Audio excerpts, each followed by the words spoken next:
ভারতের বিখ্যাত সংবাদ মাধ্যম দ্য ইকোনমিক টাইমস একটি সংবাদ প্রকাশ করেছে, যেখানে জানা যাচ্ছে সেভেন সিস্টার্সের ত্রিপুরার বাংলাদেশ সীমান্ত সংলগ্ন এলাকায় এখন সক্রিয় ভারতীয় সেনাবাহিনীর একটি অত্যন্ত বিশেষায়িত ইউনিট, যারা মূলত পাহাড়ি দুর্গম এলাকায় অপারেশন চালানোয় পারদর্শী। এই তথ্য নিজে জানিয়েছেন ত্রিপুরার মুখ্যমন্ত্রী মানিক সাহা।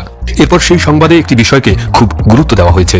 মূলত ভারতীয় সেনাবাহিনীর যে ইউনিটগুলো বাংলাদেশ সীমান্ত সংলগ্ন এলাকায় মোতায়েন করা হয়েছে তা তাদের মাউন্টেন ডিভিশনের 57তম কর্পস, যারা 1971 সালে বাংলাদেশের মুক্তিযুদ্ধে পাকিস্তান সেনাবাহিনীর বিরুদ্ধে যুদ্ধ করেছিল। এই 54 বছরে তাদের আর বাংলাদেশ সীমান্ত সংলগ্ন এলাকায় দেখা যায়নি। তাহলে প্রশ্ন উঠছে, হঠাৎ কি এমন দরকার পড়লো যে এত বছর পর সেনাবাহিনীর সেই বিভাগকে সীমান্তে মোতায়েন করতে হলো, তাও আবার এমন এক ডিভিশনকে যারা 1971 সালে যুদ্ধ করতে বাংলাদেশের অভ্যন্তরে প্রবেশ করেছিল।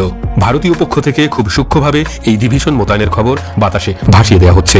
এর কার্যকরণ খুঁজতে হলে আরও কিছু সাম্প্রতিক ঘটনা একসুতোই গেঁথে ফেলা যাক।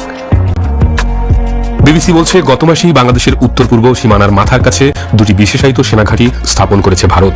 এর একটি বাংলাদেশ সীমান্তের 30 কিলোমিটারের মধ্যে আসাম রাজ্যের ধুবড়ী শহরে, এটি বাংলাদেশ সীমান্ত থেকে মাত্র 30 কিলোমিটার দূরে। অন্য সেনাঘাঁটিটি পশ্চিমবঙ্গের উত্তর দিনাজপুর জেলায়।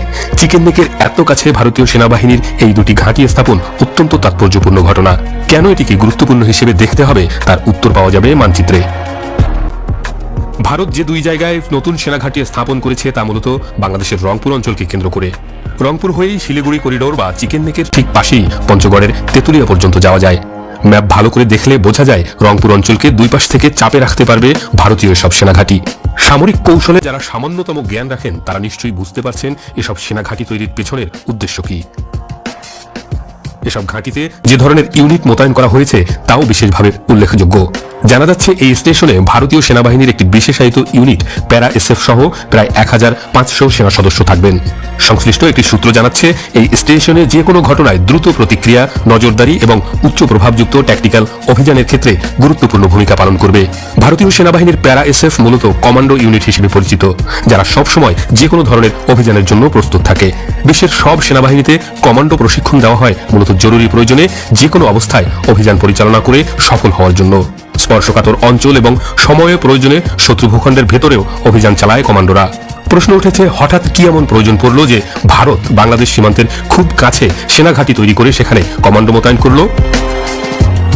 ভারত এখানেই থেমে নেই। এরপর আরেক বাংলাদেশ সীমান্ত সংলগ্ন অঞ্চল মিজোরামেও সেনাঘাঁটি স্থাপন করেছে। সেভেন সিস্টার্সের অন্যতম মিজোরামের সঙ্গে বাংলাদেশের প্রায় 318 কিলোমিটার সীমান্ত রয়েছে। সীমান্তের এপারেই রয়েছে রাঙামাটির থেগামুখ এলাকা। সীমান্তের পারভা এবং সিলচুরি এলাকাকে চতুর্থ সেনাঘাঁটির জন্য সম্ভাব্য স্থান হিসেবে চিহ্নিত করা হচ্ছে। গত 19 ডিসেম্বর মিজোরামে ছুটে গেছেন ভারতীয় সেনার পূর্বাঞ্চলীয় প্রধান নামচন্দ্র তিওয়ারি। তিনি প্রদেশের আইজলের কাছে থুয়াম্পুই পরিদর্শন করেছেন। ভারতীয় গণমাধ্যমে বলা হচ্ছে, সীমান্তের দিক থেকে রাষ্ট্রীয় বা অরাষ্ট্রীয় যে কোনো ধরনের আক্রমণাত্মক পদক্ষেপ মোকাবেলা করতে মিজোরামে দিমাপুর ভিত্তিক 3য় কর্পস থেকে একটি পদাতিক ব্যাটালিয়ন মোতায়েনের পরিকল্পনা রয়েছে। এই পরিকল্পনায় লেফটেন্যান্ট জেনারেল তিওয়ারির সাথে 3য় কর্পস এবং 17তম মাউন্টেন স্ট্রাইক কর্পসের উচ্চপদস্থ কর্মকর্তারা উপস্থিত ছিলেন।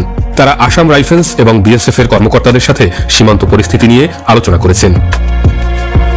এছাড়া সেনাবাহিনীর পাশাপাশি সীমান্তরক্ষী বাহিনী বিএসএফ আগামী 5 বছরে ব্যাপক প্রতিরক্ষামূলক অবকাঠামো নির্মাণের পরিকল্পনা গ্রহণ করেছে। শিলচর এবং মিজোরামের ফ্রন্টিয়ারের 3টি ব্যাটালিয়ন কমান্ড এলাকায় বাংকার, রিংবাঁধ, বিস্ফোরণরোধী আশ্রয়স্থল এবং ভূগর্ভস্থ অস্ত্রাগার নির্মাণ করা হবে। মিজোরাম সেক্টরে বাংলাদেশের সাথে ভারতের 85টি সীমান্ত চৌকি রয়েছে। লক্ষ্য হল এই চৌকিগুলোকে ভবিষ্যতের জন্য আধুনিক কম্পোজিট অপারেশনাল হাবে রূপান্তর করা হবে। ইতিমধ্যে মিজোরামের লুংলেই এবং লংটেলাই জেলায় 40টি এই ধরনের অবকাঠামো নির্মিত হয়েছে এবং আরও 19টির অনুমোদন দেওয়া হয়েছে। পারস্পরিক এই ঘটনাগুলো আসলে একই সূত্রে গাথা।